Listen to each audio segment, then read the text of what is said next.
नमस्कार. नमस्कार. जय महाराष्ट्र. नमस्कार संतोषजी. 2 दिवसापूर्वी पत्रकार परिषद तुम्ही सर्वांनी ऐकलेली असेल. संजय गाडी सभापती यांची तुमच्यावर त्यांनी अनेक आरोप लावलेले आहे.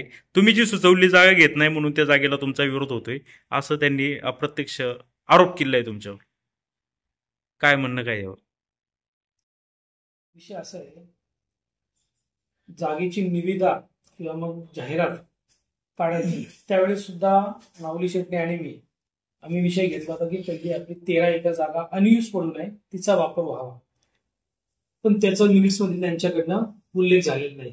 आता गेल्या मीटिंगमध्ये आम्ही त्या मुद्द्यावर बोट ठेवलंय का ज्या मिनिट्स तुम्ही चुकीच्या लिहिल्या किंवा काही आमचे आक्षेप आहेत ते नोंदवले गेले नाहीत किंवा जे काही घडलं नाही तेच तुम्ही त्या मिनिट्समध्ये लिहिलेलं आहे, ती दुरुस्ती करायला आम्ही लावलेली आहे. त्याची परत अजून आम्हाला भेटलेली नाही.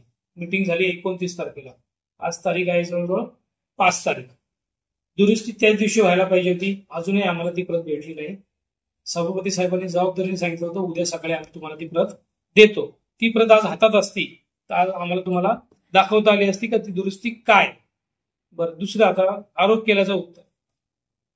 समजा मला एखादी जागा घ्यायची आहे किंवा काय करायचंय, माझ्या मुलाने हट्ट केला तर घ्यायचीच आहे पप्पा मला ती जागा, माझ्या कुटुंबियातल्या XY व्यक्तीने हट्ट केला, त्याला मी जास्त डायरेक्ट कुटुंबात आपल्याला राहायचंय, कुटुंबाचं सौदार आहे किंवा मग आपलं शांतता भंग होऊ नये म्हणून मी काय केलं की त्याला दुसऱ्या पॅरेलल 2 जागा दाखवल्या की बघ ही जागा एवढी स्वस्त आहे, ही जागा याच्यापेक्षा चांगली आहे. उद्देश हाच तर त्याला त्याची चूक कळावी. आपण ज्या जागेचा हट्ट धरलाय ती जागा महागडी आहे आणि निकृष्ट आहे, त्याला आरसा दाखवायचा प्रयत्न केला मी माझ्या कुटुंबातल्या व्यक्तीला की तुझ्या चेहऱ्यावर ह्या गोष्टीचा डाग लागेल. पण माझं दुर्दैव असं, आमचं सर्वांचं दुर्दैव, आपल्या जुन्नर तालुक्याचं दुर्दैव म्हणायला लागेल का ती गोष्टच त्यांना कळाली नाही. आम्ही जे दाखवायचा प्रयत्न करत होतो, आम्हाला त्या जागा आजही घ्यायच्या नव्हत्या, भविष्यातही नाही, मागे घ्यायच्या नव्हत्या. जर तसं जागा घ्यायच्या असतं तर आम्ही तो विरोध नोंदवलाच नसता. त्यावेळेस सुद्धा जाहिरात द्यायच्या वेळेस सुद्धा विरोध नोंदवला नसता. तर विषय असा होता की आम्ही दाखवलेली जागा फक्त त्यांना त्यांचे डोळे उघडण्यासाठीचा विषय होता की दाखवलेल्या जागा ह्या कमी किमतीच्या जास्त चांगल्या आहेत, मग आपण ह्या जागा का घ्यायच्या. निदान त्या तरी गोष्टीची त्यांना एक एक मनाला टोचणी लागेल, जाणीव होईल का आपण हे करतोय चुकीचं होतंय. एवढाच त्या गोष्टी मागचा उद्देश होता. पण दुर्दैवाने आमचा तो उद्देश साध्य झाला नाही, एवढंच म्हणावं लागेल. तुम्ही आरसा दाखवायचा प्रयत्न करत असाल पण यामुळे तुम्ही देखील कुठेतरी बदनाम झाले असं नाही वाटत का? नाही, आमचं काय, आम्हाला बदनामच व्हायचं असतं तर इतरांसारखं आम्ही गप्प बसून घेतलं असतं. आमचा प्रामाणिक हेतू हाय. सगळ्यात महत्वाचं म्हणजे जागा नारायणगावसाठी लगेच गरज नाही हा विषय आम्ही मांडला. आता त्यांनी त्या जागा बघण्याच्या वेळेला आम्ही होतो, 100% आम्ही सोबत होतो, आम्ही ते नाकारत नाही. विषय तो आला, पण प्रश्न हा होता की ज्या वेळेला आपण जागा खरेदीचा विषय घेत होतो तो केवळ नारायणगावसाठी नव्हता. आम्ही बेल्याला देखील जागा पाहिली साहेब. बेल्याला आम्ही 2 जागा पाहिल्या. बेल्याच्या जागेचं काहीच नाही. बेल्याच्या जागेची पार्टी आली होती पण त्यांच्याशी डिस्कशन सुद्धा, म्हणजे व्यवहार कसा पार पडत असतो बघा. एखादी तुम्हाला घ्यायचेच, आता त्यांच्या डोक्यात कसं होतं की वारवाडीची ती जागा घ्यायचीच, त्या हिशोबाने ते झालं. अजून तुम्हाला आता आतल्या गोष्टी, आता आमच्याकडे दुर्दैव आमचं व्हिडिओ रेकॉर्डिंग नाही. ज्या ज्या निविदा आलेल्या होत्या त्या सगळ्यांना आत बोलवलं गेले आणि त्यावेळेला प्रत्येकाला सांगितलं हे असं आहे तसं आहे, हे डॉक्युमेंट पाहिजे ते डॉक्युमेंट. बेल्याची जागा आरोटे म्हणून आहेत, सुनील आरोटे, मला वाटतं समायकात 7/12 आहे. त्या समायकातल्या 7/12 आमचे सन्माननीय संचालक गणेश शेट्टी हे म्हणाले याचा फाळणीबार झालेला नाही, असं नाही तसं नाही, म्हणजे कायद्यावरती बोट ठेवलं. सेम थिंग या कोठारींच्या जागेचा देखील अजूनही फाळणीबार झालेला नाही. समायकातली जागा आहे ही त्यांना चालली. बेल्याच्या जागेला सांगितलं की ते फाळणीबार नाही, अमकं नाही तमकं नाही, कायद्यातल्या गोष्टी. आणि इतर सगळ्यांच्या जागांना काय सांगितलं का तुम्ही बाहेर जाऊन आम्ही डिस्कशन करून नंतर येऊ. पण मला वाटतं या जागेला सभापतींनी त्या समोरासमोर डिस्कशन न करता लगेच व्यवहारला केवढ्याला देतात काय करतात, म्हणजे ही घाई कशाची, ही घाई कशासाठी कोणासाठी. इतरांसाठी तुम्ही जो क्रायटेरिया लावला तो ह्यांच्यासाठी का नाही लावला का तुम्ही बाहेर जा आम्ही चर्चा करतो, असं झालेलं नाही.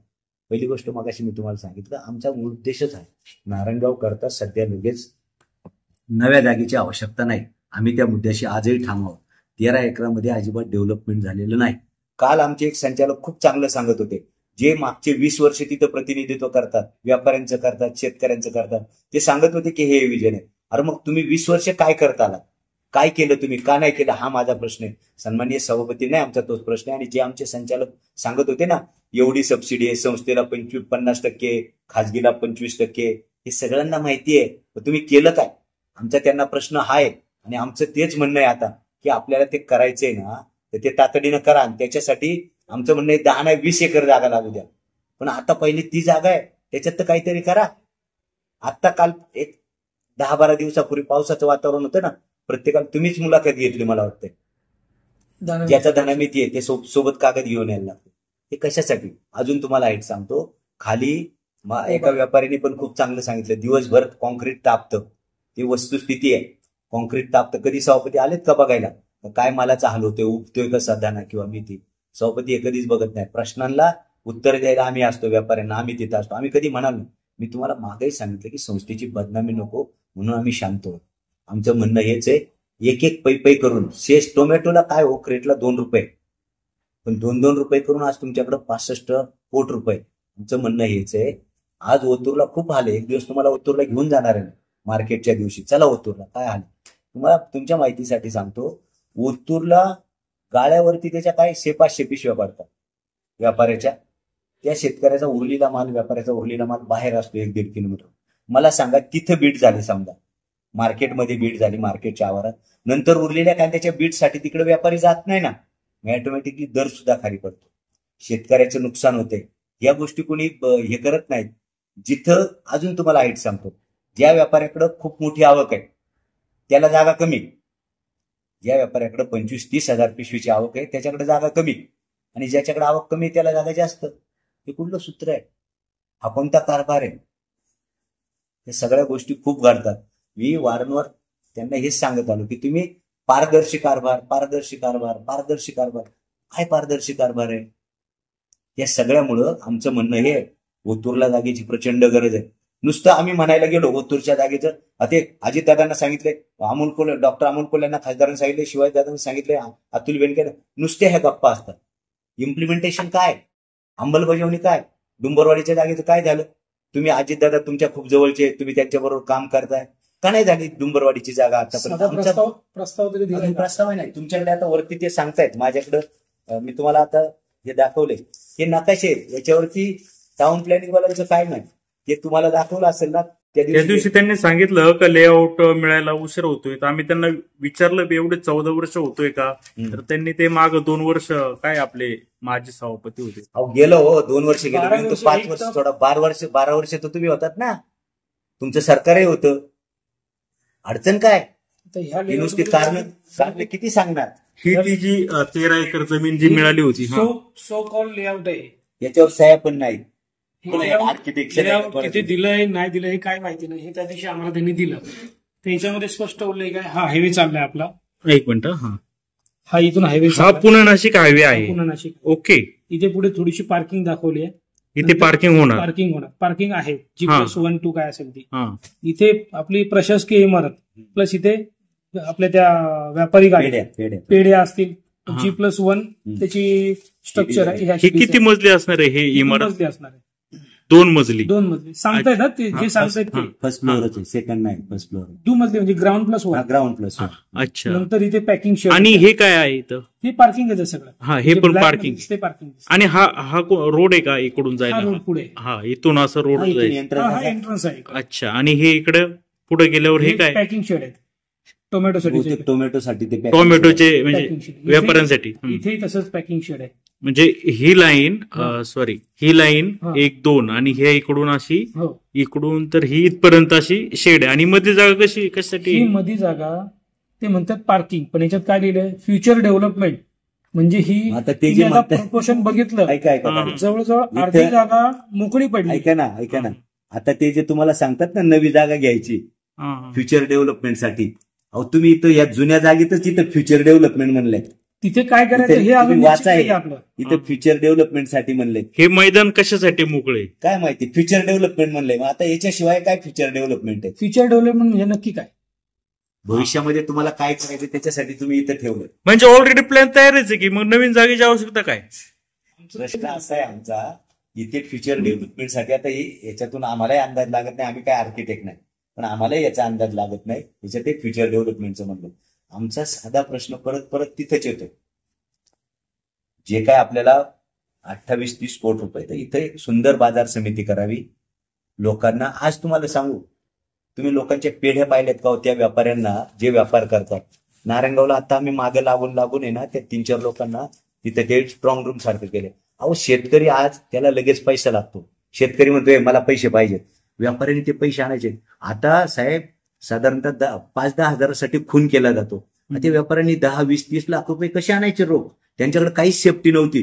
आम्ही आल्यानंतर पाठीमागे लागून त्याला सुद्धा खूप वेळ गेला. आता कुठं तिथं 2-3 पेढ्या आमच्या त्या आडत्यांच्या झाल्यात तरकारी बाजारावर. ठीक आहे, तुम्ही ते काम केलंय, पण अजिबात काही प्रश्न निर्माण असाही होतोय का संजय काळे यांनी त्यांच्या पत्रकार परिषदेत सांगितलं की मला फक्त बाजार समितीवरच न राहता शेतकऱ्यांच्या बाजाराला मालाला चांगला बाजारभाव भेटेल, कोल्ड स्टोरेज हे करायचंय, टोमॅटो केचप सारखे प्रक्रिया उद्योग करायचे, त्यासाठी ती जागा पाहिजे असं ते म्हणतात. ठीक आहे, पण कसं? स्वित्झर्लंडला जाऊन आले सभापती, उपसभापती. नेदरलँडला जाऊन आले. आपल्या मला वाटतं तो खर्च पण याचाच असणार आहे. नाही, तो कंपनीचा खर्च होता. कोणत्या? त्या समोरच्या कंपनी. ठीक आहे, पण तुम्ही जाऊन आलात, काय केलं? मी मागे लागलो सह्याद्री फार्मर प्रोड्युसरचं बघून येऊ. सभापती स्वतः तर काय आले नाही, उपसभापती आले होते, बाकीचे काही संचालक आले होते. तिथे जाऊन काय इम्प्लिमेंट केलं, काय केलं आपण? सगळं करायचं. आम्ही म्हणतोय ना, आम्ही कुठे विरोध करा, आमचं म्हणणंच ते करायचं. कधी करायचं? मागचे 20 वर्ष तुम्ही आहात. आमचे धनेश शेठ संचेती म्हणाले डिहायड्रेशन करायचं, हे करायचं, ते करायचं. अहो कांद्याचं ग्रेडिंगचं आम्ही मशीन घ्या म्हणतोय, त्याला तुमचं हे आहे. कांद्याचं जर चांगलं ग्रेडिंगचं मशीन घेतलं, ग्रेडिंग जर चांगलं झालं, सगळे बाबा साधारणतः 55 mm तर 55 mm कांदा, 60 mm तर 60 mm जर ग्रेडिंग चांगलं झालं तर त्याला मालाला बाजार देखील चांगला मिळतो. आपण नवीन काय अडॅप्टच करायला मागत नाही. बाजार समितीमध्ये ऑनलाईन मार्केटिंगची हे आलेलं आहे, आपण ते अडॅप्टच करायला मागत नाही. हे फक्त सांगतायत. आमचं म्हणणं तेच आहे, याच्यातले इनाम त्यांना जरा बघा रेकॉर्ड. प्रत्येक बाजार समितीच्या मीटिंगमध्ये इनाम योजनेचा आढावा घेणे हा एक विषय असतो. इनाम योजनेचा आढावा घेणे आम्ही दोघांकडे बघतो, धनेश संचेत असतील, माननीय सारंग असेल, आणि हा आढावा घेतला चला पुढे. इनामची अंमलबजावणी का केली जात नाही? मग ते व्यापाऱ्यांसाठी थोडंसं अडचणीचं असं त्यांचं म्हणणं आहे, पण आम्हालाही कळत नाही. आज ना उद्या आपल्याला ते करावंच लागणार आहे. इतर राज्यामध्ये बाजार समिती आपल्या राज्यामध्ये ते चालू आहे. जोपर्यंत ढकलता येईल तोपर्यंत ढकलायचं पुढे. स्वतःच्या अडचणीसाठी शेतकऱ्यांचं नुकसान झालं तरी चालेल अशी थोडीशी भूमिका आहे. आमचं म्हणणं काय, व्यापार चांगला होत असेल, त्यांना काय अडचणी असतील, आमचं त्याच्याशी म्हणणं नाही. पण ज्या वेळेला तुम्ही तत्वज्ञान सांगता ना, हे आम्हालाही कळतं. आम्ही तर स्वतः शेतकरी आहोत. काही गोष्टी इम्प्लिमेंट करायला अवघड असतात, पण अशक्य तर नसतात. टोमॅटोचं केचप करायचंय, डिहायड्रेशन प्लांट करायचा आहे, कांद्याची पावडर करायची, हे सगळं तुम्हाला खूप माहिती आहे. मग ते होणार कधी होणार आहे?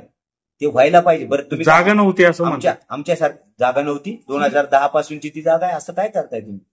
2010ला म्हणजे तब्बल 24 वर्ष 2 तप झाली, जागा नाही म्हणता. हे कसं कारण देऊ शकता तुम्ही? कारणच देऊ शकत नाही.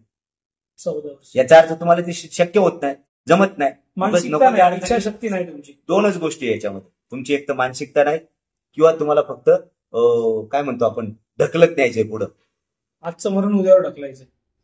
एवढं मोक्याच्या जागेची गरज काय ह्या समजा प्रक्रिया उद्योगासाठी? ते कुठं पण होऊ शकतं. 100%. मी सांगतो तुम्हाला, आपल्या परिसरामध्ये स्वतः सन्माननीय सभापती महोदयांनीच मला सांगितलं होतं की बाबा युरियामध्ये गायरान जागा आहे. मी आता तो 7-12 पण आणलेला आहे. 10 एकर गायरान अजून येते, 10 हेक्टर गायरान पडून आहे अजून. 10 हेक्टर? हो. 25 वळणवाडीच्या पलीकडच्याच बाजूला युरिया आहे. ते आमच्या गावाचं कल्याण होईल. बाजार समिती तिथं आली तर ते काही न बघता. बरं, आता तुमचा आभार, मला तुमचे आभार पर्टिक्युलर हे म्हणायचे. तुम्ही या सगळ्या विषयाला खूप चांगल्या पद्धतीनं प्रसिद्धी दिली. आणि काय आई जगदंबेची शिवाईची कृपा असेल, मला वाटतं ज्या दिवशी आम्ही हे सगळं केलं त्याच्या दुसऱ्या दिवशी का त्याच दिवशी कॅबिनेट होती, आणि त्याच्यामध्ये सरकारने निर्णय घेतला, बाजार समित्यांनी गायरान जागा मागितल्यास त्यांना 1 रुपया नाममात्र दराने ते जागा द्यायची व्यवस्था देखील केली. म्हणजे आता आम्हाला थोडंसं खात्री वाटायला लागली. तर आता 100% आपले 28-30, मला वाटतं तुम्ही ती बातमी पण केली की आपल्या बाजार समितीचे 30 कोटी रुपये वाचतील. संदीप, आपल्या मराठीमध्ये म्हण आहे, नावडतीचं मीठ आळणी, आणि दुसरे एक म्हण आहे, कावळ्याच्या शापाने गाय मरत नाही. त्यानुसार शेतकऱ्यांसाठी कोणी आमच्यावर काय आरोप करतं याला किती महत्व द्यायचं हे शेतकऱ्यांनी त्यांच्या कमेंट्स मधून दाखवलेलं आहे. शेतकऱ्यांना आमचा मुद्दा पटलाय. 70% शेतकऱ्यांनी आमच्या बाजूने उभे राहिले. 70% काही लोक आहेत ना त्यांच्याकडे हे देणारी 2-5 पण. माझं त्या शेतकऱ्यांना आव्हान आहे, बाबांनो हे आम्ही नाही, आम्ही आमच्यासाठी नाही तुमच्यासाठी करतोय हे. ठीक आहे, आमच्यावर आरोप केले नाही. त्यांना जर काही समाधान भेटत असेल तर देव त्यांना समाधान मिळू देऊ. आमचं समाधान शेतकऱ्यांच्या हितामध्ये आहे. आणि मला तरी वाटतंय हा जो निर्णय झालाय 1 रुपयात गायरान, तुम्हीच तो माऊली शेठला पाठवलाय, तो निर्णय जो सरकारचा झालाय, आम्ही इथे जिंकलेलो आहे लढाई. शेतकऱ्यांचे 32 कोटी आम्ही वाचवले. तुम्ही जे बातमीचं हेडिंग दिली ही तंतोतंत हेडिंग खरी आहे. आम्हाला एवढंच म्हणायचं आहे, शेतकऱ्यांसाठी आम्ही वाटेल ते आरोप सहन करायला आपल्यात दुसरी एक म्हण आहे, सत्य संकल्पाचा दाता नारायण. आमचा संकल्प नेक होता संदीपजी. बाजार समितीचे पैसे हे माऊली खंडागळ्याचे नाही, संतोष दादाचे नाही, किंवा काळे साहेबांचे देखील नाही. हा पैसा सामान्य शेतकऱ्याचा आहे. सामान्य शेतकरी काय कष्ट करतोय आम्हाला माहिती आहे. रात्रीचं पाणी भर, औषध मार, खतं सोड, ह्या सगळ्या गोष्टी तो करतो. आणि त्याच्यातून 1-1 रुपया करून हे पैसे जमले. हे दिसायला आज दिसत असतील, आता ते सांगतात 1-1 रुपया करून. आमचं तर म्हणणं असं आहे माहितीये तुम्हाला, मी खरं सांगू, माझं म्हणणं 165 कोटी शिल्लक राहायला पाहिजे. म्हणजे 65 डबल व्हायला पाहिजे. 100% 165 कोटी शिल्लक राहायला पाहिजे होती, हे आमचं म्हणणं. ते तर म्हणतात आम्ही सगळं उधळपट्टी करायला बसलो नाही, 1-1 पै करून आम्ही सगळं उधळपट्टीने ते ना तुम्हाला दाखवल मी याच्यात. आम्ही याचा अभ्यास करतोय. आमचं म्हणणं नाही तुम्ही उधळपट्टी करता, पण अशा अनेक गोष्टी आहे. पण मी परत सांगू तुम्हाला, संस्थेची बदनामी नको म्हणून आजपर्यंत आम्ही कोणत्याही विषयावर चांगुलपणावरचा लोकांचा विश्वास उडायला नको, आणि एवढीच भावना आहे. अजून तुम्हाला हाईट सांगतो, आज हे सांगतायत फ्युचर प्लॅनिंग. आज आपल्या बाजार समितीमध्ये टोमॅटो मागच्या वर्षीपेक्षा 50% सुद्धा आलेली नाही. 50% सुद्धा टोमॅटो नाही. आपले आवक प्रचंड घटते. आपली आवक का घटते याचा अभ्यास का करत नाही बाजार समिती? आपल्याकडे काय प्रॉब्लेम आहेत, आपण कुठं चुकतोय याचं आत्मपरीक्षण करायला नको का? तर नुसती आपल्या बाजार समिती चालली, आपली बाजार समिती चालली. आज आपल्या जुन्नर आंबेगावमध्ये कमीत कमी 50 पेक्षा जास्त मॉल आहेत. मी मागही सांगितलंय. आणि त्याच्यापेक्षा जास्त आता व्यापारी, मी तुम्हाला सांगतो, आपली पोरं व्यापार करतायत. मी तुम्हाला सांगतो, फ्लावर, कोबी, फरशी, हा सगळा जो तरकारीचा व्यापार आहे, आपले तरुण मुलं खूप चांगल्या पद्धतीनं तो जागेवरती जाऊन शेतात माल घेतात. हे असं का घडतंय याचा विचार आपण का करा. मी तुम्हाला कॉन्फिडन्सली सांगतो, खात्रीने सांगतो, की साधारणतः 60-70% पेक्षा अधिकचा माल हा डायरेक्टली शेतावरून जातोय. इव्हन तो कांदे सुद्धा जात आहे. मग आपण बाजार समितीत काय करतोय याचा अभ्यास आपण केला पाहिजे. नुसतं बाजार समिती फ्युचर प्लॅनिंग काय करता तुम्ही? हा माल का विकला जातोय? शेतकरी तुमच्याकडे बाजार समितीत का कमी येतोय? त्याचा माल का कमी येतोय याचा विचार करून त्याच्यावर अभ्यास केला पाहिजे, ते इम्प्लिमेंट केलं पाहिजे. आम्ही 4 वेळा सांगितलंय, शेतकऱ्यांसाठी मार्गदर्शन शिबिरं ठेवा. बरं, तुम्हाला रुपयाचा खर्च करावा लागणार नाही. कंपन्या येत आहेत, कृषी विज्ञान केंद्र हाकेच्या अंतरावर आहे नारायणगावला. मी 2-3 वेळा आम्ही ते मांडलं. हे कधी म्हणजे त्याला ते निर्णय ते घेत नाही, पण त्याच्यावर काही अंमलबजावणी नाही. आमचं साधं म्हणणं आहे, शेतकऱ्याला सुविधा द्या. शेतकरी काय खूप डॉक्टरेट केलेली नाही, तो त्याच्या अनुभवातून शेती करतो, किंवा कुणीतरी एखाद्या खाजगी कंपनीवाला येणार खत औषधाचा तो सांगतो. म्हणजे शेतकऱ्याचा प्रोडक्शन कॉस्ट जे आहे तो खूप वाढलाय. हे अपेक्षित आहे बाजार समितीनं करणं.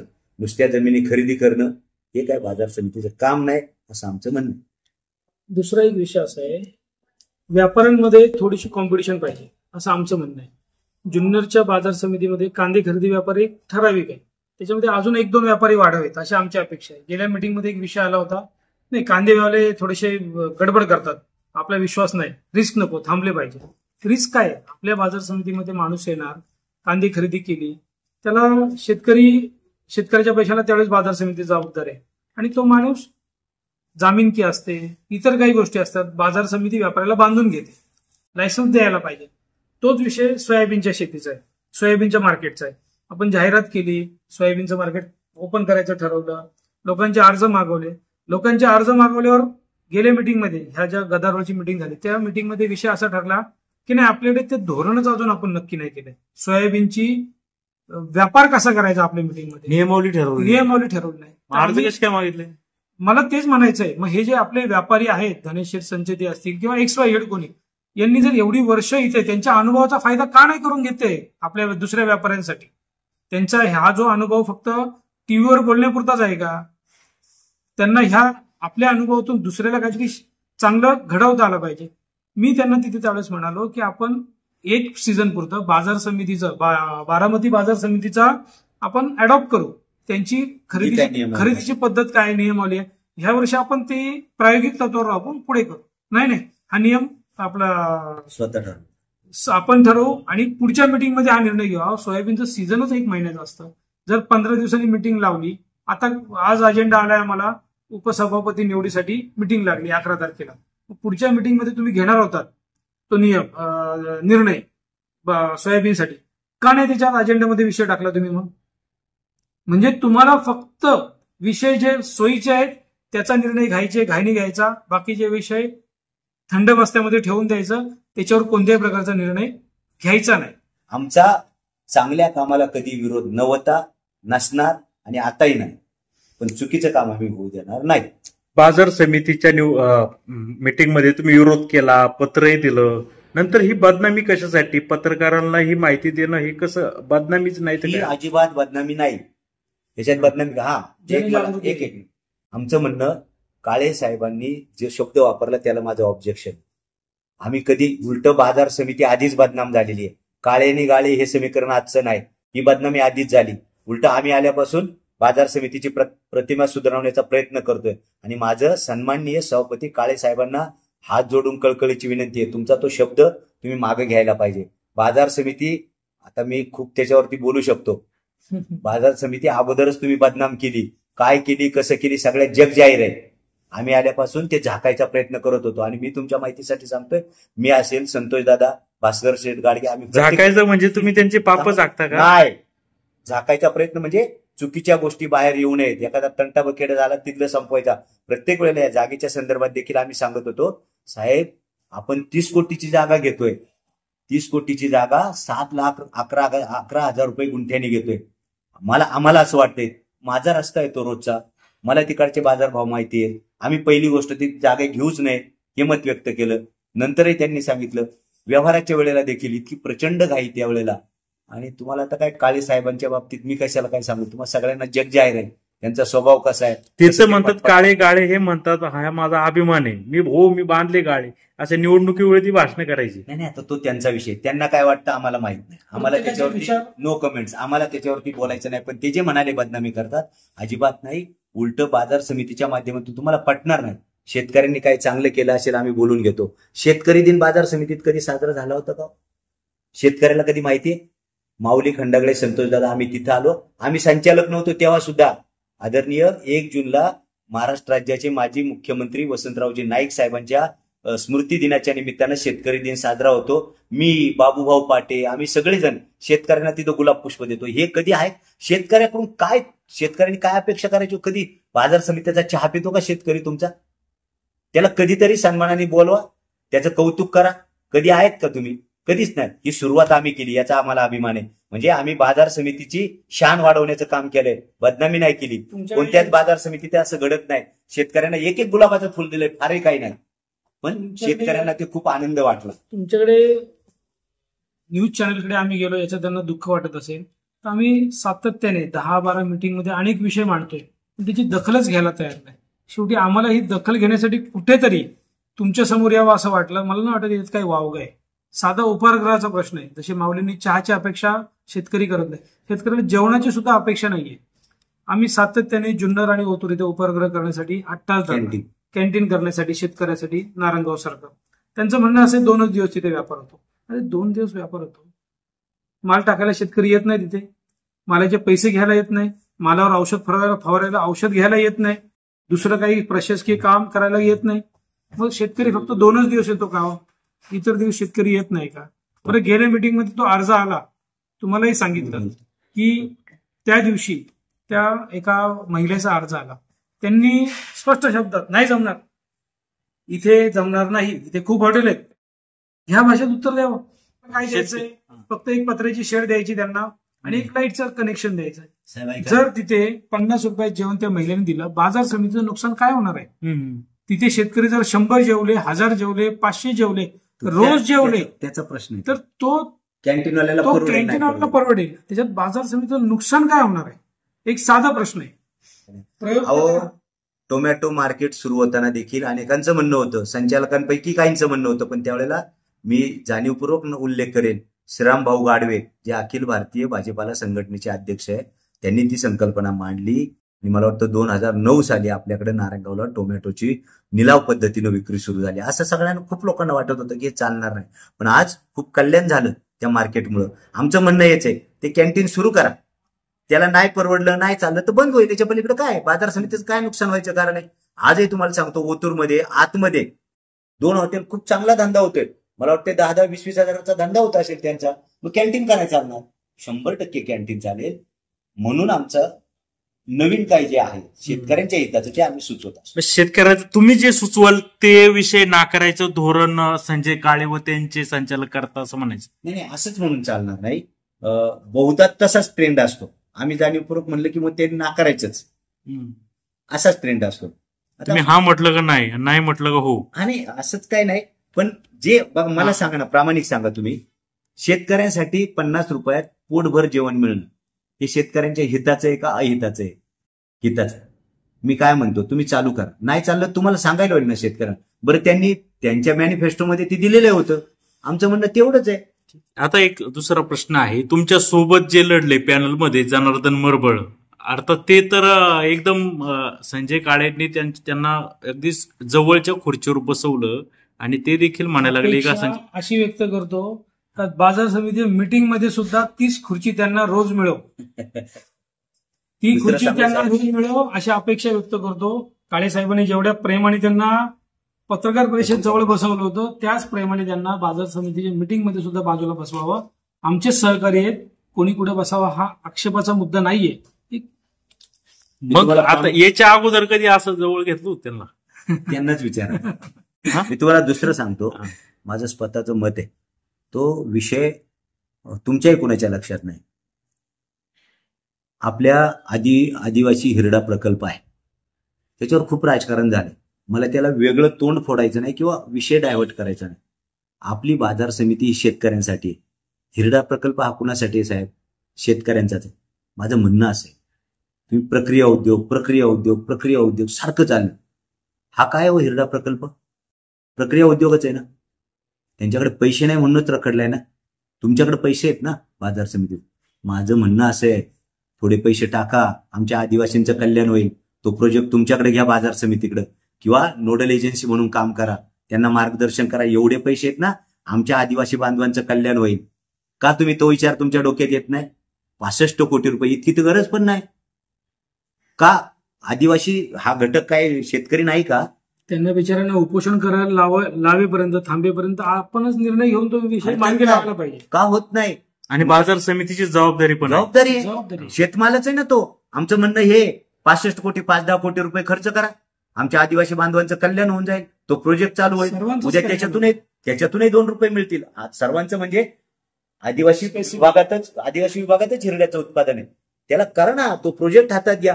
कुठं भीक मागत बसायचं सरकारकडे? मी सरकारात आलो का मी काहीतरी गाजर दाखवायचं, हे सरकारात आले का यांनी गाजर दाखवायचं, हेच चाललंय ना आजपर्यंत.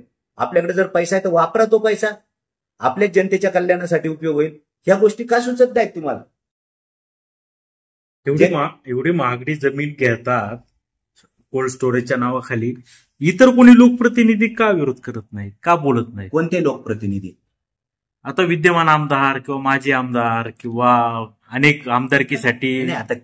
बघा, तुम्ही त्यांच्याकडे गेले नाही, ते काय बाजार समितीचे संचालक नाही. आम्हाला असं वाटतंय, आम्हाला लोकांनी निवडून दिलंय शेतकऱ्यांच्या कल्याणासाठी. हे बघा, विरोधी पक्ष हा हत्तीवर, आमचे दांगड साहेब नेहमी सांगतात, विरोधी पक्ष हा हत्तीवर बसलेल्या माऊतासारखा असतो. हत्तीवर बसलेल्या माऊतानं, त्या त्रिशूळानं त्या हत्तीला सरळ चालवायचं असतं. आणि म्हणून आम्ही हत्तीवर बसलेल्या माऊतासारखं तो त्रिशूळ आहे ना, तो या विद्यमान ताकदीच्या संचालक मंडळाच्या मानेवरती सतत टोचत राहणार का तुम्ही सरळच चाललं पाहिजे. हे पैसे आपल्या बापाचे नाहीत ना, आमच्या ना त्यांच्या, हे शेतकऱ्याचे आहेत. त्यांना कंट्रोल करून दिशा द्यायचं काम विरोधी पक्ष म्हणून आम्ही करतोय आणि ते करत राहू. आणि दुसरी गोष्ट, ते म्हणाले की तुम्ही ज्या वेळेला उद्या बाजार समितीचा काय विषय निघेल त्यावेळेला संचालक म्हणून आमच्याकडे बोट दाखवलं जाईल. आज तुम्ही बोलताय त्यावेळेला का बोलले नाहीत?